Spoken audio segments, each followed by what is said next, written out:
novamente. Confesso que é bem difícil para mim esse compartilhar. Eu nunca tive essa oportunidade, assim. Já dei vários testemunhos para amigos e tal, mas sempre assim, da minha vida pregressa, né? Então, assim, é a primeira vez que eu vou compartilhar com a galera mesmo. Pra mim, assim, tá sendo... Esses encontros tá sendo tipo uma célula, né? A gente ainda não tem a nossa igreja, mas tá sendo tipo uma célula pra mim, que a gente pode cada um falar um pouco e tal. Então, eu pedi, né, pra Deus uma palavra. Ele me deu, só que eu tava dormindo e não tive coragem de levantar pra anotar. E aí eu sei que era Romanos 10 alguma coisa, aí eu fui lá em Romanos e eu falei, mano, não é isso aqui, eu não vou conseguir tirar nada disso. E aí eu sempre mando lá no grupo, lá na mesa, né, alguns devocionais diários que eu recebo de um amigo meu de infância. E hoje ele é pastor da Quadrangular. E aí num desses devocionais que ele mandou pra mim há algum tempo, eu pensei assim, eu falei, mano, eu lembro daquela palavra, uma palavra que me marcou bastante, e aí eu queria compartilhar com vocês. E aí eu coloquei um título nela, como se fosse o fermento dos fariseus, que ela tá lá em Mateus 16, 5 a 12. Eu fui anotando assim as coisas que entrando, né? Aí por isso eu vou dar uma pausa de vez em quando para ler o que eu escrevi aqui, porque eu tenho um roteiro aí, como a minha namorada diz, eu faço um TCC. Então eu escrevo muito, eu não sou muito de falar, eu sou mais de escrever. Então eu vou ler lá Mateus 16, 5 a 12. Indo os discípulos para o outro lado do mar, esqueceram-se de levar pão. Disse-lhe Jesus, estejam atentos e tenham cuidado com o fermento dos fariseus e dos saduceus. Eles discutiam entre si, dizendo, e por que não trouxemos pão?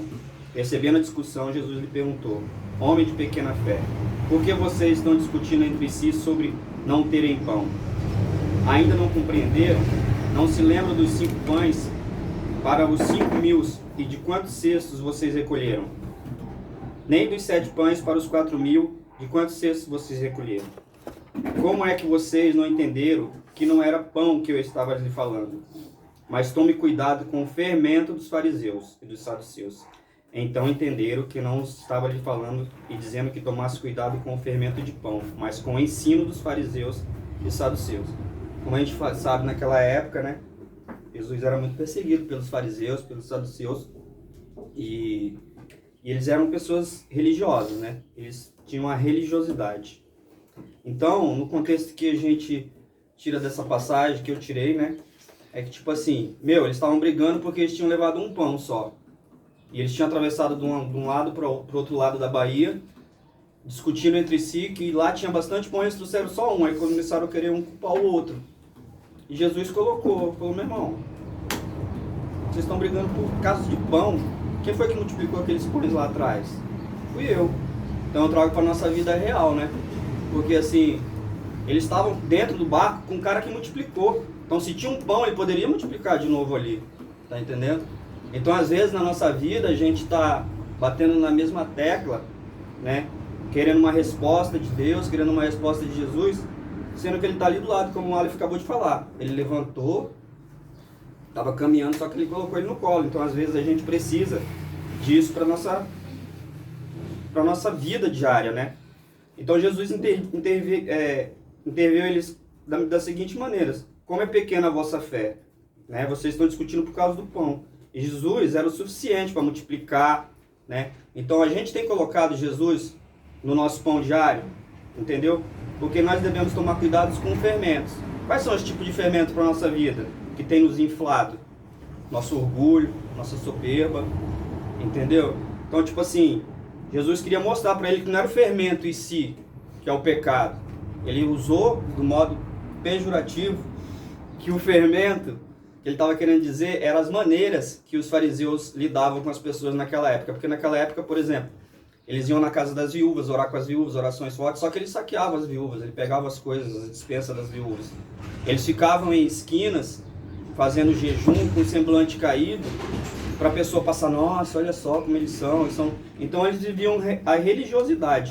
E a preocupação de Jesus era que os seus discípulos não vivessem aquele momento que os fariseus viviam, para que eles não inflassem, não, pô, eu sou o Pedro, eu expulso o demônio, eu sou o cara. E não era ele que expulsava, ele expulsava através do nome de Jesus. Então Jesus queria que eles tomassem cuidado com aqueles ensinamentos, entendeu? Que os fariseus faziam as orações com espécie de cobrança, né? E a Bíblia diz para nós, de graça recebemos, então de graça temos que dar. Então a gente não precisa fazer nada. Se eu vou receber uma oração do Jeff, ele não vai me cobrar por isso. Eu vou ser grato, porque ele não está fazendo no poder dele, está fazendo no poder de Jesus. Então, ainda que nós temos assim a intenção de querer ajudar alguém, nós não podemos nos inflar com o fermento dos fariseus. Tipo, hoje, várias igrejas, e a gente sabe disso, eu passei por várias igrejas, existem muitos líderes, muitos pastores que querem atração para si. Querem estar inflados daquele fermento dos fariseus, porque ele ser a atenção do negócio. Hoje existe em redes sociais, existe em vários lugares isso. E Jesus não quer isso, ele quer que a gente leve a palavra dele, ele quer que a gente compartilhe da palavra dele, mas que ele cresça e eu diminua, entendeu? Uma coisa legal também que eu achei na internet, uma das postagens, não sei se foi Instagram, é a palavra Deus, né? Se a gente colocar a palavra Deus escrito no quadro, o E e o U sou eu estou no meio, eu estou no centro da atenção de Deus. Mesma coisa Jesus, se você escrever Jesus lá, o E e o U está entre as 3 sílabas. Então nós somos o centro da atenção de Jesus. Então nós não devemos nos contaminar e achar que não, eu estou aqui, eu consegui montar essa igreja, então eu sou o cara, eu que... Entendeu? Então hoje as igrejas estão cheias disso, então que a gente deve tomar cuidado, entendeu? Porque o que está ali com a gente é o Espírito que está com a gente. Porque outra coisa que Deus falou comigo, porque a gente pode ser pobre de espírito, porque a palavra diz que os pobres de espírito herdarão o reino de Deus, mas a gente não pode ter um espírito pobre, a gente não pode estar reclamando de tudo, estar murmurando, sabe? Aí acordar de manhã mesmo cansado, querendo dormir mais 5 minutos, levantar e falar, eu quero seguir, eu vou seguir, hoje é meu trabalho, preciso dar tudo certo. Então, porque Deus ele nos aceitou para que nós possamos nos esvaziar e não deixar qualquer tipo de fermento tentar nos inflar, porque a levedura, por exemplo, no modo pejorativo, o pão, ele só vai se tornar esse pão aí se você colocar um pouco de fermento nele, senão ele não vai inchar, ele vai ficar abatumado. E a mesma coisa da gente, se a gente não colocar cada dia um pouco do Espírito Santo dentro da nossa vida, a gente não vai inflar, a gente vai inflar do modo errado, do modo que os fariseus ensinavam na época. Então, a gente tem que tomar cuidado, muito cuidado com o espírito de religiosidade, que eu sempre falava para minha filha sempre, entendeu? Então assim, eu vi um salmo também que me chamou a atenção, que é o Salmo 118:8. Esse salmo... isso aí eu aprendi com esse meu amigo, ele falou e eu fiquei na dúvida, eu fui lá conferir mesmo, ele tá bem no meio da Bíblia, cara. Então ele dividiu a Bíblia em 2, assim, Salmo 118:8, contei assim, as páginas e realmente está no meio. Então é melhor refugiar-se em Deus do que confiar em homens. Então ele divide a Bíblia bem no meio, esse salmo, metade para cá, e fala isso, melhor refugiar-se em Deus do que confiar em homens. Já em Mateus 6,33, ele fala assim, busquem, pois, em primeiro lugar o reino de Deus e a sua justiça, e todas as coisas lhes serão acrescentadas. Então, eu vou tirar exemplo por mim. Eu trabalho num meio, que é um meio aeronáutico, assim, que existe pessoas de várias classes sociais. Eu conheço desde do cara que lava o avião até o dono de 5, 6, 7 aeronaves. Eu tenho fazendas para mim, e aí na hora que eu quiser eu ligar pro cara, o cara vem me buscar aqui. Só que por que eu me afastei dessa galera? Porque eu tenho problema com álcool. Então, eu não tenho mais a convivência. Só que nesse meio, eu tenho um amigo que até hoje foi o cara que me levou para a igreja, Luiz Bogo.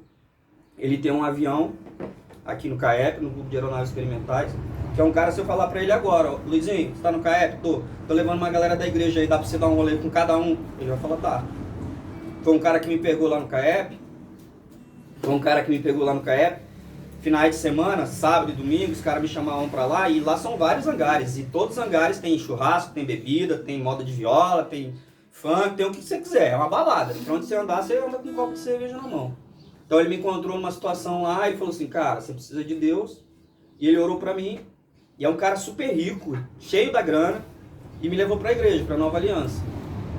Então assim, já tenho amigos da mesma classe social que eu e até mais baixo que eu, da classe social mais baixa, que são soberbos, que são orgulhosos, que acham que tem muita coisa, entendeu? Então eu fico colocando na balança, falei, mano, esse cara tem maior grana, tinha tudo pra ser, tá cheio do fermento do fariseu, ser inflado, ser o cara, se achar o cara. E esse aqui, cara, não tem quase nada, é humilde e se acha o bicho da goiaba. Lá no aeroporto, todos os anos, nessa data, falando isso hoje, dia 23, quem quiser ir lá no Aeroclube, tá tendo o dia do aviador lá, tá?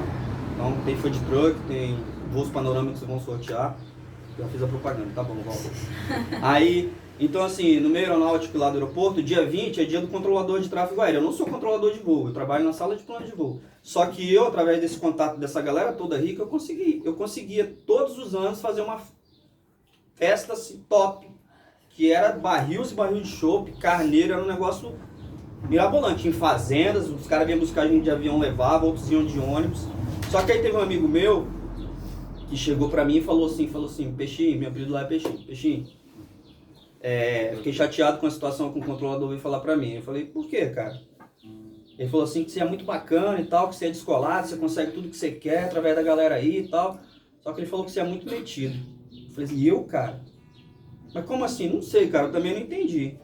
E hoje esse cara, ele é falecido, era um controlador de voo, amigo meu, a gente teve algumas tretas, e depois ele foi pra Nova Aliança, me parou na rua, me pediu perdão, perdoei. E até hoje eu não entendi porque ele falou isso, eu queria que ele tivesse vindo pra me perguntar, porque depois que ele morreu que eu fiquei sabendo que era ele. E eu comentei com a minha gerente, ela falou assim, não é isso pra você não, mas aí eu fiquei assim, né, eu falei assim, eu só ajudo os caras.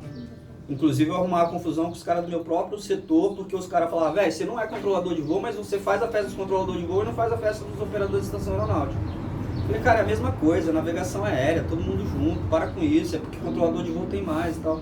Então assim, eu tinha tudo para me contaminar com o fermento dos fariseus, para mim me inflar, falar, essa festa hoje está acontecendo por minha conta, eu tenho contato com os caras, eu até brinco, né? Brinco com o Rafinha agora, que o Rafinha eu levei essa semana lá, Dia das Crianças, a Lívia não podia, que estava em prova, e eu levei o Rafinha para conhecer a nossa navegação aérea, mas era só para as crianças, né?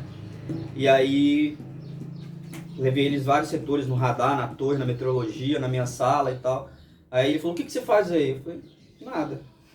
Aí ele, por quê? Eu falei, estudei. Então sempre eu falo alguma coisa para ele, eu quero ser jogador de futebol, mas você precisa estudar. Aí passa um carro, tá vendo porque aquele cara tem aquele carro? Ele estudou, mas a maioria das vezes não é, mas porque eu quero empolgar ele, precisa estudar, precisa ser alguém. Entendeu? Mas voltando à nossa realidade, o que me tirou dessa palavra é o seguinte, os discípulos estavam preocupados dentro do barco porque não tinham levado os pães, mas ele estava com um cara que multiplicou os pães, tinha acabado de multiplicar vários pães e peixes ali. Então não tinha por que ter essa preocupação, é a mesma coisa da gente. O Jeff orou aí, hoje me perdoe e tal, né, que eu estou preocupado com isso e com aquilo, é a mesma coisa eu. A gente fica preocupado com o nosso dia, com o nosso... Não se preocupe com o que vai comer amanhã, mas a gente fica preocupado com as nossas dívidas, fica preocupado. Só que a gente tem que ver que Deus, Jesus é o centro da nossa atenção, Ele está no centro de tudo.